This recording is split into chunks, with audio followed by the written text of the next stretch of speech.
Okay, good morning. This week we are back on Fowler and Gilbert business again. Before we start though, if you haven't done, please hit subscribe, ring the bell, and that'll notify you of our videos every Sunday morning at 8 AM. Now then, 8:30. 8:30 then. That's just me right over, right?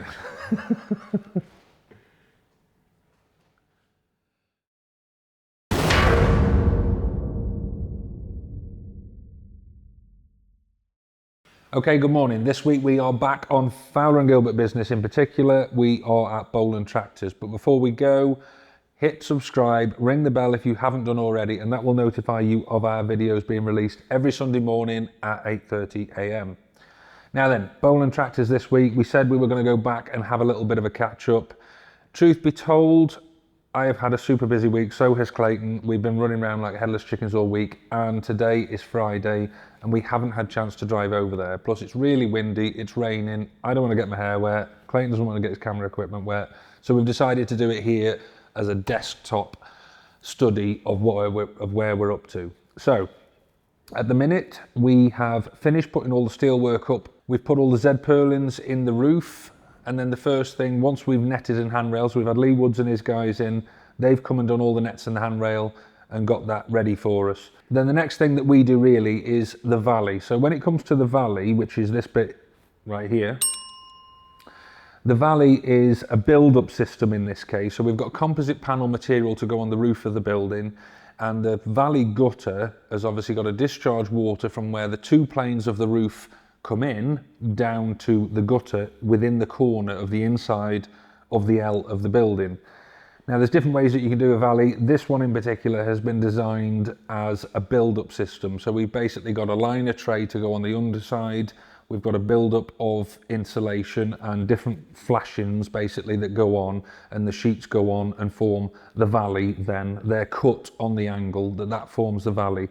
So then all the water will obviously hit the top, it will run down to the corner of the inside of the L of the building, and that's where it'll discharge into the trimline gutter that will be put on once the cladding is on.